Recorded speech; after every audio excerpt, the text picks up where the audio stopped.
alhamdulillahi wassalatu wassalamu ala maulana rasulillah sayyidina wa maulana muhammadin wa ala alihi wa sahbihi wa man tabi'ahum bi ihsanin ila yawmiddin. Mbokki lislaam ñu ngi nuyu ñëpp, ñu ngi ziyaara ñëpp, ñu ngi wàccee kenn ku nekk wàccu waayam.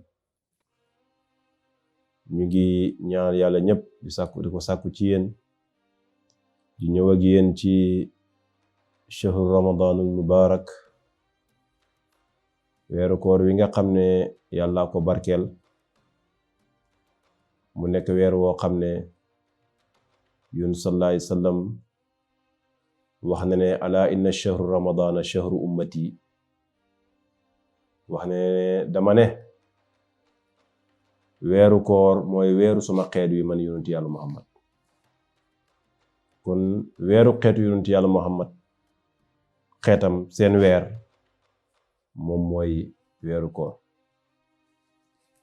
mu ne nag fa ida saama abdul mu'min, jaam bi nga xam ne dafa gëm yàlla, kon mi ngi confirmer lam waxoon yaa ayyuhal lazina amanu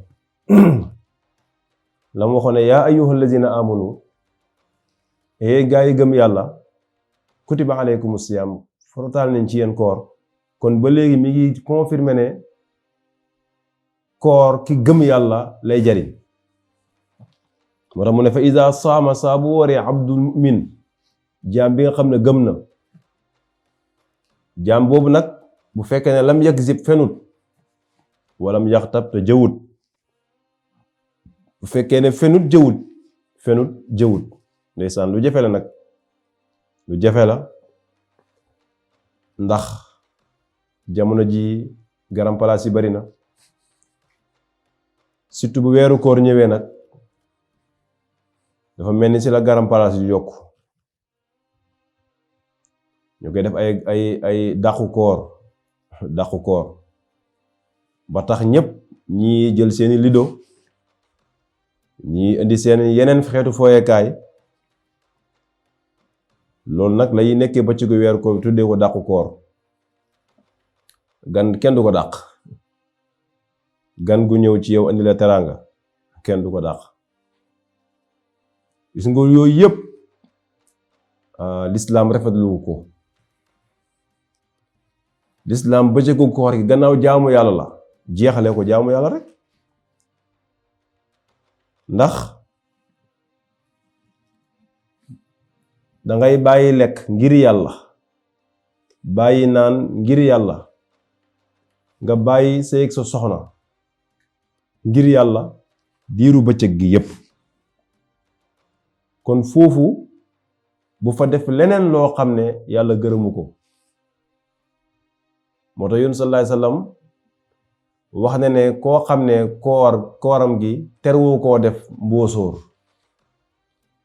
kooku kooram gi du ko jariñ. koo xam ne yow weeru koor terewulaa def benn mbóosóor, yaa ngi def mbóosóor rek, di reeloo nit ñi rek, te ree gu bari yoon sallallahu alayhi wasallam dafay wowal xol, te xol bu woowee waaraate dootu su mën a dugg. yoon ci yàlla Muhammad sallallahu alayhi wasallam ne ree gu bari dafay wowal xol, ree rek dafay wowal xol. te alquran nee na fal yadhaqu qalilan, na ngeen reelu tuuti. yàlla nee na reelan lu tuuti, wala yabku kasiran, ngeen jooy lu bari. te da nga gis weeru koor wax dëgg yàlla bu ñëwee dem yu bari dafa mel ni ñoom wax dëgg yàlla ay caaxaan lañ koy dundale, di ngi reetaan loo nit ñi rek. te ree gu bari yoon sallallahu alayhi wasallam dafay wowal xol, te xol bu xasee wow waaraate du ci dugg. kon weeru koor bëccëg gi yépp na ko def ay jaamu yàlla. jàng alquran mi ngi fi, julli ci yonent yàlla Muhammad sallallahu alayhi wasallam mi ngi ci, def sa taswiixaat yi yooyu yëpp mi ngi ci. kon na nga dundal bëccëg gi rek ngir loolu. moo tax yoon sallallahu alayhi wasallam wax ne képp koo xam ne sa koor terewul a def benn mbóosóor, yow yàlla soxlawul sa koor gi amoo si dara lu dul xiif ak mar. kon loolu nañ ko bàyyi xel bu baax. ña nga yemoon ci aaya ba yàlla waxoon ne wala tukmilu iddata, na ngeen matal fan yi, limu fan yi na ngeen ko matal. wali tukabbirullaha ala ma hadakum, ngeen màggal yàlla ci la leen yàlla jox. màggal leen yàlla ci leen yàlla jox ñii ne nañ màggal yàlla ci waxtu wi dem ci julleekaay ba wala allakum tashkuruna ngir ngeen mën a sant yàlla kon lépp rek weeru koor lépp A ba Z lépp sant yàlla la rek koor yépp sant yàlla la wala allakum tashkuruna yàlla pour ngeen mën a sant yàlla kon loolu moo doon kàddu yi tey ñu ngi ndokkeel ñëpp ci koor gi ñu ngi ci ziyaara ñëpp wax dëgg yàlla ñu ngi yemale foofu kàddu yi di wax ne wa axiru da'waana alhamdulillahi rabbil alamin